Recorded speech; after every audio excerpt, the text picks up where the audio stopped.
Pizza Planet, here to deliver a fun little project for the weekend.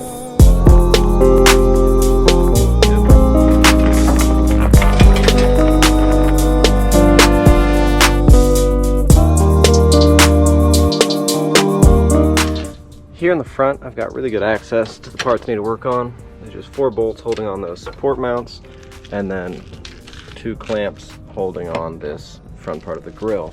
So I don't really need to take anything apart up there other than the grill itself.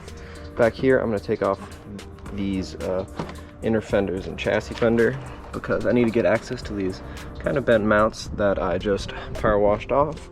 And well, I probably could do this project without it. It will be easier to get in there. And it looks like this probably is not too many bolts. I was right.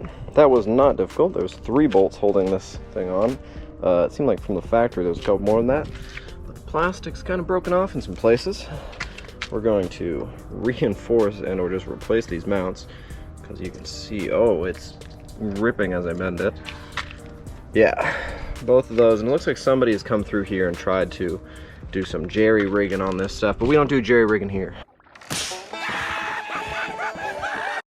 Well, we've got this thing pretty well dried off, cleaned off, as well as, you know, a pressure washer is going to do. So let's push her in there.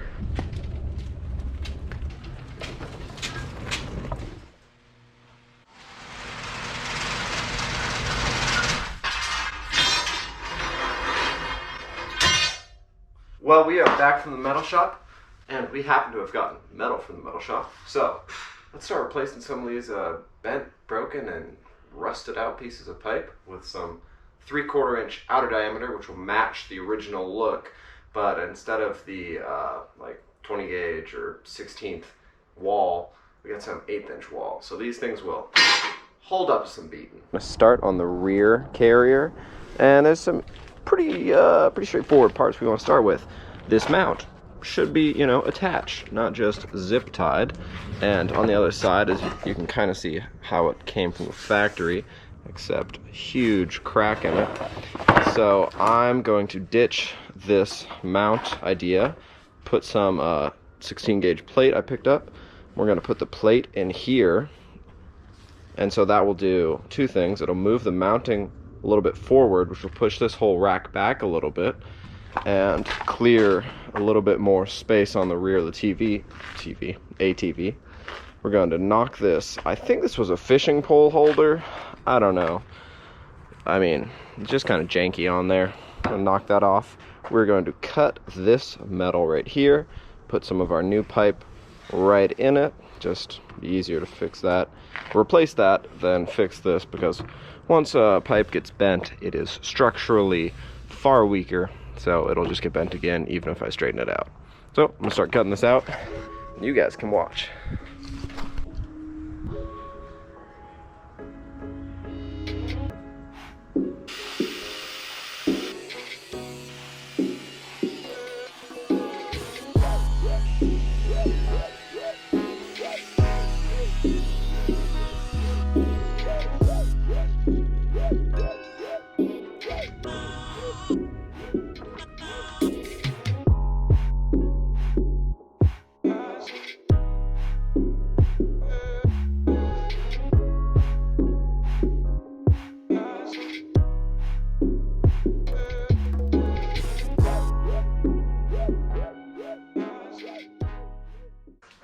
Alright, as you can see, I cut out all the rusty, bent, or shitty sections that I don't think I'll be able to fix up by sanding it down and welding it, such as this corner was starting to rust out. That's where that big pipe was.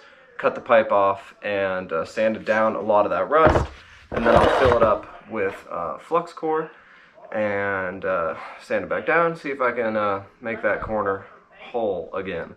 But for now, I'm going to I'm going to replace the section here and here and the long section there with that 3/4 OD I got, and see where we go from there.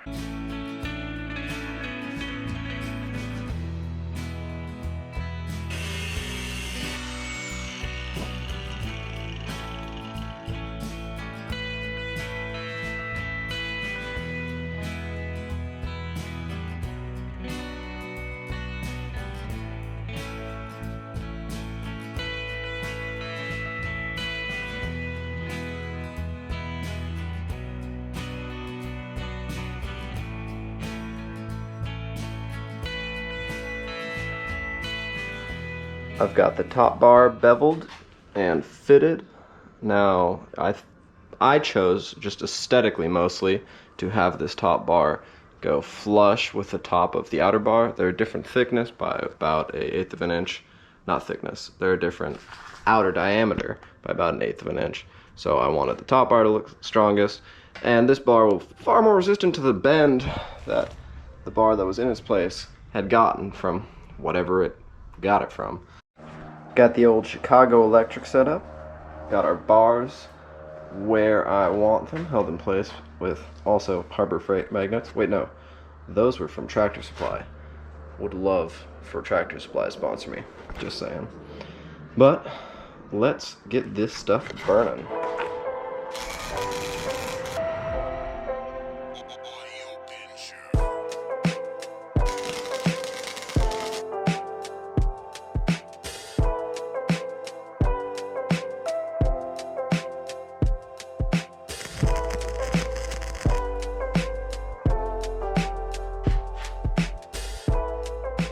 I really like flux core, especially for this stuff. Also, I'm poor, so I can't afford anything better, so I'm just going to say I like it.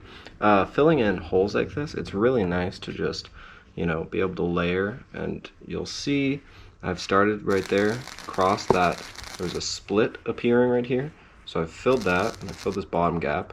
Now I'm just going to keep letting it cool, and then building that bead up and over the hole till it's full. And I'll probably go about 1/8 of an inch around the hole as well, just because we can sand that down, but I really want it to connect to the outer metal and not just be a slag of metal sitting on top of that hole. Well, I've got these bars pretty well burned into this. Now it's time to make a plate, if you know what I mean. And once I get a good cutout of this that I like, to put onto an actual piece of metal.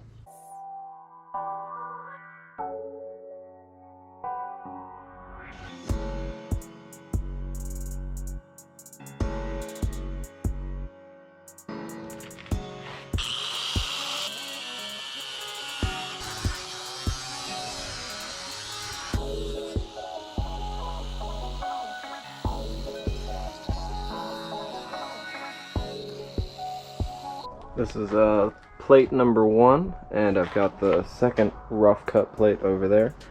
Where you can see what I'm saying?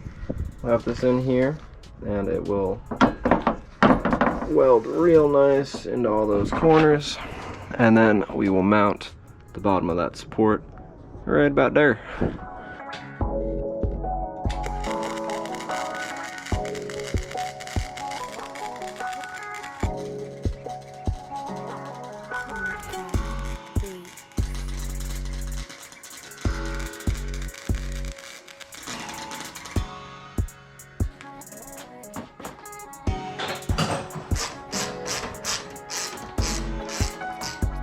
As you can see, the mounts for the rear carrier and just the rear seat in total were scrapped. Totally rusted, broken, falling apart quite literally.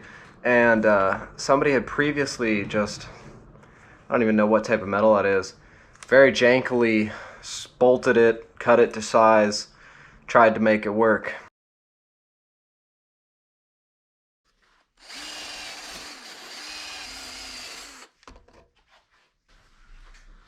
So this is where the rear rack used to mount, with these very crappy mounts that are bent, cracked, and rusted out. So we got some 1/8 wall 2x1 from the old Jeep Cherokee roof rack, and we will weld that right there, cut it at 5 inches, about 4.5 inches. We're going to use some of the tubing, the 1/8 wall 3/4 inch tube, and run a spacer up about 3 inches, I think it was measured. Spacer up 3 inches, and then the roof rack will sit on top of that spacer. We'll run a bolt down through, and we'll have a hole down here at the bottom so you can actually access that bolt. And that's how we're going to mount this rear rack. Just the 2 on each side. I think we'll hold it up fine. That's how it looks like it came from the factory. Like I said, this one didn't come on this ATV, so I'm kind of going as we go. So might have to make a support in the rear on this handle. Not sure yet, but I'm gonna start here. We'll get the seat back on it, and then we'll see where we go from there. I don't want to seem self-absorbed, but I am pretty good with an angle grinder. That is one flat of a cut by hand. Sorry, I sound totally douchey. Yeah, so now I'm just going to cut that section to the same length, and then we'll weld them onto the frame.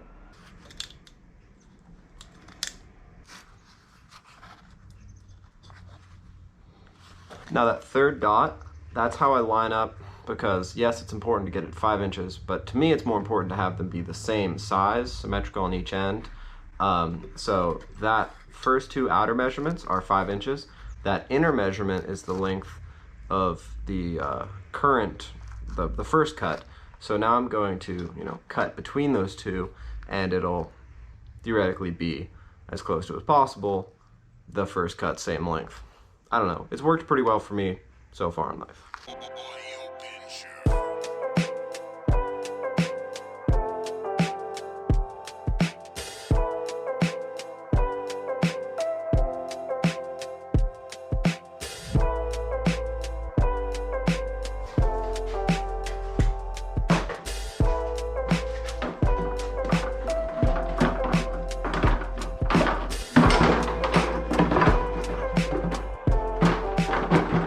Alright, I've got this back in place. All the bolt holes line up. Nothing's actually bolted in, but I can visibly see that all of them line up. So, now that I have it lined up, take my Sharpie, drop it right down the center of that hole, and that's where we're going to line the spacer and bolt up with. So, like I said, this is going to be a spacer. It's going to sit right in there. We're going to figure out how high up we want it. Gonna cut that, and that's how high the rack will be. Let's get to it. I suppose this is a good test of my welds. If they can't hold just a metal stamp, they probably won't hold up to riding, but they seem to do well. Drilling is my least favorite part of working on these projects, but I've found that using a high-grade Christmas tree bit can really save a lot of time, and making a pilot hole as well. And to prevent overheating, I'm a big fan of WD-40. Now there is actual drilling, lube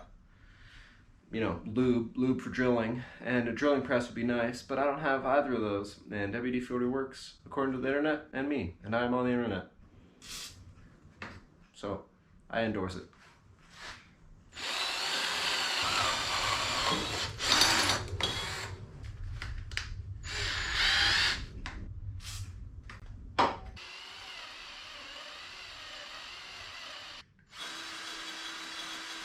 I totally forgot I was supposed to center the bolt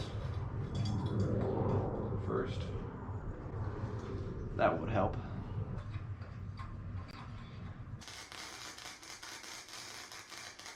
In better welders, you can decide, 90-10, 50-60, 60-40, how much energy transfers through the ground versus through the wire. In this one, you can't really do that. But, it melted the nylon. Oh well. In this one, you cannot do that, but changing where you put the ground changes whether or not you're putting a lot more energy through the base plate or through the pipe in this example. So to make sure I'm getting solid welds to both of them, melting both of them, I'm changing where the ground is. That's my logic, at least.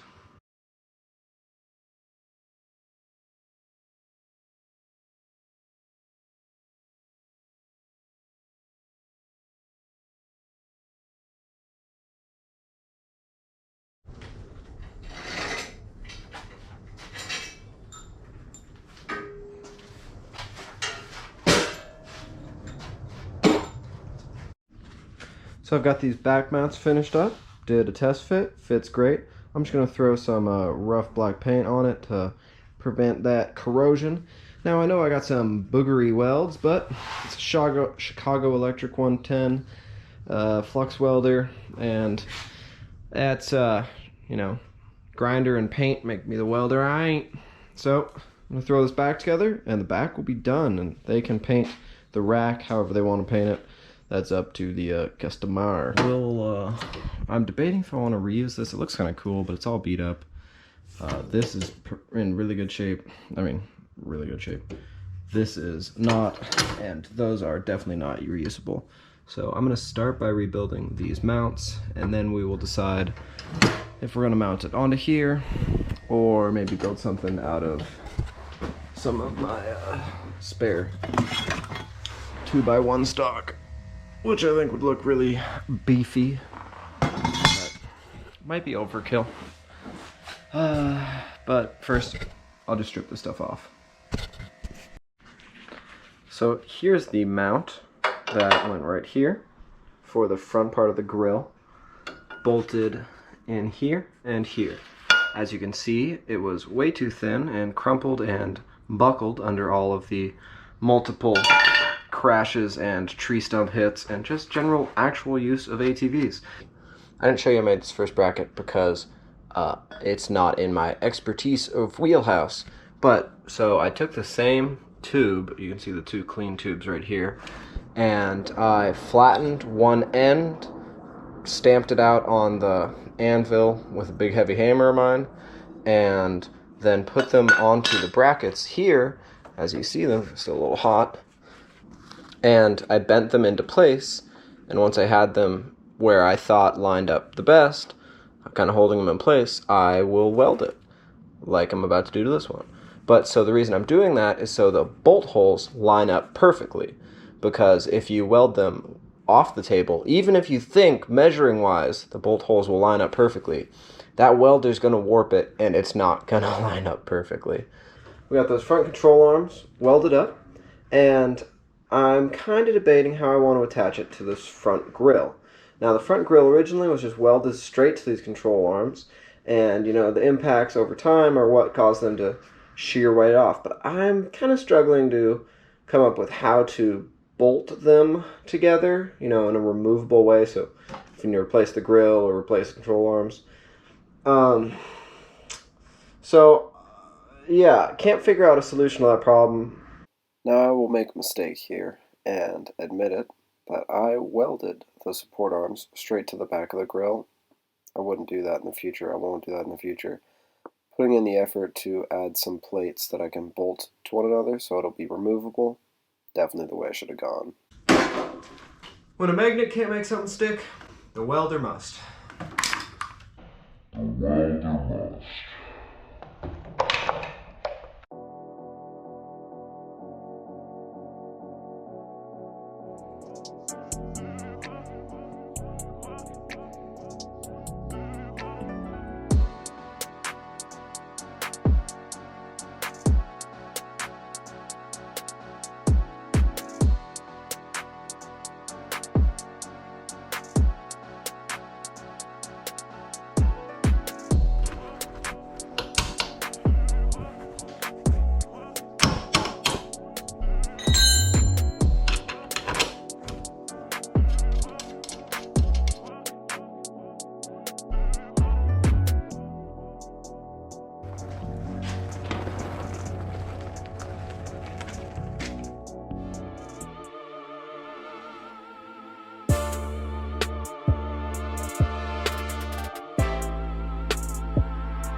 Well, what started as a clapped out ATV is now a semi-clapped out ATV with some really sturdy bars on it.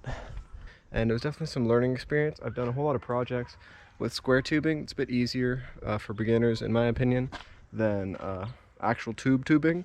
So that was fun, and I incorporated a whole lot of that in here. This thing will be dang near indestructible. I say that now, but watch, they'll figure a way to bust it up. But so this used to be totally loose, would just hang and rattle. So we rebuilt those support arms. We got this front bar fully, you know, actually connected, welded up, reinforced with some plating, bar, 2x1 bar, 2x1 bar. And this back did not used to exist, if you recall, when it came in. That was for this model, but not for this exact ATV. I think we fabbed up some really cool mounts, because the mounts that were still on it were totally rusted out, couldn't hold a fly This thing, I don't even know if this is a 2-seater, but you can totally sit a second person back here, or throw your first catch of hunting season on the back, or just your big cousin Merle. Whatever it is, I think it's gonna do great. Remember, like, subscribe, comment at SomeGuy Insta page, and if some guy can do it,